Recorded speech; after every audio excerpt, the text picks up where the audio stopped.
자, 변상욱의 기사수첩 들어보죠. 변상욱 대기자, 어서 오십시오. 안녕하십니까. 변상욱입니다. 오늘은 영화 홍보를 하나 하러 나왔습니다. 영화요? 체르노빌 원전 사고와 후쿠시마 원전 사고 취재 현장을 담은 다큐멘터리 영화 후쿠시마의 미래가 그저께 개봉이 됐습니다. 예. 후쿠시마 원전 사고를 직접 겪은 평범한 일본 시민 17명을 계속 동행하면서 함께하면서 취재한 다큐멘터리 영화입니다. 예. 왜 영화 홍보를 하는지 짐작이 가시죠? 네, 이 후쿠시마 원전 사고로 발생한 방사성 물질이 4년 만에 태평양을 건너서 캐나다 서부 연안에 처음 검출됐다잖아요. 예, 예. 지난 월요일에 전해진 소식이었습니다. 그렇죠. 지난 2월 19일에 캐나다 서부 밴쿠버 섬 유클루릿 앞바다에서 샘플을 수거해 봤는데 그 바닷물 샘플에서 방사성 물질이 검출됐다. 세슘 134와 세슘 137인데 반감기를 계산해 보니까 이건 후쿠시마 거다라고 하는 거죠. 예. 후쿠시마에서 유클루릿까지 거리가 7,350km. 그러니까 후쿠시마 방사능 오염수가 약 4년 만에 태평양을 건너서 북미 연안까지 온 겁니다. 예. 물론 해양 생태계나 인체에 영향을 미친다고 말하기는 어려운 아주 극소량의 검출입니다만은 그런데 과연 7,350km 떨어진 곳에서 검출될 정도면 일본 연안, 한반도 연안에는 얼마나 강했을 것이냐. 예. 이걸 생각해 볼 수 있는 거고요. 예. 그다음에 일본 연안과 태평양과 그다음에 한반도를 늘 왔다 갔다 하는 물고기들에게 축적이 되어 있다면 그리고 계속 축적되어 간다면 왜냐하면 반감기는 어느 거는 5년 어느 거는 30년 이렇게 되는 거니까 예. 계속 축적된다면 어느 정도까지 피해가 가는 걸까 이런 게 이제 두려운 거죠. 그래서 계속해서 바다를 모니터링하고 수산물들에 대한 검사도 게을리할 수는 없는 겁니다. 예, 결국 걱정은 이제 우리 식탁에 올라오는 해산물, 수산물이 될 텐데 예. 그러면 일본에서 생산된 해산물인지 또 그런 걸 원료로 썼는지 정말 정확히 확인할 수 있습니까? 없을 것 같아요. 최근 예. 대만에서 무슨 사고가 있었냐면 예. 한 식품 체인이 일본산 제품을 판매하면서 원래 생산지가 방사능 오염 지역인 후쿠시마였어요. 예. 그럼 후쿠시마라고 써붙이고 사람들이 보고 사야 되는 거 아닙니까? 이걸 도쿄로 살짝 라벨을 바꿔 붙여가지고 아하. 팔다가 적발됐죠. 대만 식품 당국이 상표 바꿔치기를 적발한 일본산 식품이 몇 가지냐면 한 280여 종류 됩니다. 굉장히 많네요. 녹차 음료, 컵라면, 초콜릿바, 스포츠 음료. 원료에 후쿠시마산이 들어간 거는 정확하게 표기를 해야 되는데 예. 살짝 바꾼 것들 이런 거 저런 거 해서 상당히 많은 것들이 적발되고 있는 거죠.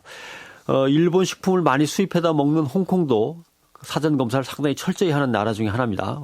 지금까지 24만 종에 달하는 일본 제품이 홍콩에서 수입 과정에 방사능 테스트를 받았어요. 예. 그런데 치바현에서 생산된 야채 3가지는 걸렸습니다. 그리고 대부분 제품은 안전기준치를 통과했고 그러니까 사실은 검사를 하다 보면 계속 나오는 거죠. 아하. 지금은 감시감독이 심하니까 그렇지 감시감독이 또 풀리면 얼마나 많은 후쿠시마 주변 상품들이 들어올지 모르는 거죠. 예. 자, 일단 그 원전 오염 상태 이런 것을 점검 조사하려면 후쿠시마 현지에서부터 이렇게 철저히 조사를 해야 되는 그런 상황 아니겠습니까? 그게 이렇게 잘 안 되고 있습니다. 국제 원자력 기구가 후쿠시마의 전문가를 파견하면서 조사하는 것도 그동안 계속 했을 것 같은데 사실은 4월 17일 날부터 21일까지로 잡혀 있어요. 네. 예, 며칠 뒤로 잡혀 있습니다. 그러니까 오염수 해양 방출이 얼마나 이루어지는지 이것 때문에 바다가 얼마나 오염될 건지를 후쿠시마서부터 추적해 나가야 되는데 국제 원자력 기구 조사단이 이제야 겨우 이제 들어가는 거죠. 예. 또 오염수 바닷물이 원전 사고 지역으로부터 바다로 배출됐다는 발표도 사실은 되자마자 발견하자마자 해야 되는데 8개월 걸렸다는 거 아닙니까? 오염된 방사능 물질을 갖다 바다에 버렸다는 것 자체가 8개월 동안 쉬쉬하다가 자기네들이 답변 다 준비한 다음에 슬그머니 내놓는 이런 것도 없어져야 되고요. 예. 그리고 원자로 폐로 작업. 이건 바닷물 버리는 문제였고 원자로 폐로 작업을 검증하기 위한 조사단도 후쿠시마 원전에 직접 가야 되는데 자꾸 늦어지고 있습니다. 바닷물 조사단이 갔다 온 다음에 이제 또 논의를 해서 파견한다고 하니까. 예. 그러면 후쿠시마에 문제가 된 원자로를 완전히 폐기 처분해서 마무리 짓는데 몇 년 걸리느냐? 예, 한 40년 잡고 있습니다. 40년이요? 예. 와, 거의 반세기가 걸리네요. 예. 제가 전문가가 아니어서 정확하게 설명드리긴 어렵습니다만 어떠냐면 후쿠시마 제1원전은 빨리 조각조각 내서 뭐 깨끗하게 파묻어야 되는데 예. 너무 뜨거워서 일단 그걸 열 수가 없습니다. 그걸 꺼내기조차 어려운 거죠. 그래서 원자로 압력 용기와 저장된 그 물 수조의 온도를 천천히 식혀나가면서 더 이상 뜨거워지지 않도록 어떻게든 정지를 시키고 더 이상 뜨거워지지 않게 정지시키는 작업이 이제 거의 마무리됐습니다. 아하. 이제 겨우 4년 만에. 예. 이제 물속의 연료를 이제 천천히 꺼내는 작업이 이제 시작돼야 되는 거죠. 그 다음에 이제 그게 이제 앞으로 한 10년 잡고 그 다음에 원자로 내부에 녹아내린 핵 연료 찌끄러기들을 이제 다 꺼내야 됩니다. 그 다음에 그걸 다 분해해서 완전히 파묻어 버리는 작업까지 하면 한 30년 내지 40년. 근데 그걸 원전 내부에 녹아내린 핵 연료를 꺼내는 건 어떻게 해야 되느냐. 로봇가 해야 됩니다. 이것도. 사람이 들어가서 도저히 할 수 없는 작업이어서. 예. 로봇이 제대로 이걸 작동해 줄지 지하로 들어가서 그 험한 잔해들을 다 해치고 들어가서 정확하게 꺼내는 작업이 잘 되면 40년. 잘 되면 40년 걸린다는 로봇이 거죠. 제대로 작동하면 40년 걸린다는 얘기네요. 그렇습니다. 자, 그래서 이제 관련된 그 책도 나왔습니다. 아, 예, 예. 후쿠시마의 10가지 교훈이라는 책이 나왔는데요. 후쿠시마 사고를 철저히 지역 주민의 관점에서 기록해 나간 책입니다. 예. 정말 흥미로운 책인데 이런 말도 있어요. 원전은 안전하다는 선전에 속아서는 절대 안 된다. 사고 피해 보상의 부담은 국민의 몫으로 반드시 돌아온다. 그다음에 이 책에는 지역 주민뿐 아니라 방사능 속에 들어가서 일해야만 하는 하청 노동자들, 가난한 노동자들의 이야기도 담겨 있습니다. 국가란 무엇이며 왜 존재하는가? 이런 질문까지 담겨 있습니다. 그리고 아주 흥미로운 것도 있습니다. 긴급하다고 할 때는 무조건 도망가는 게 최고다. 다른 마을로. 정부의 피난 권고나 지시를 끝까지 기다리고 있으면 손해다.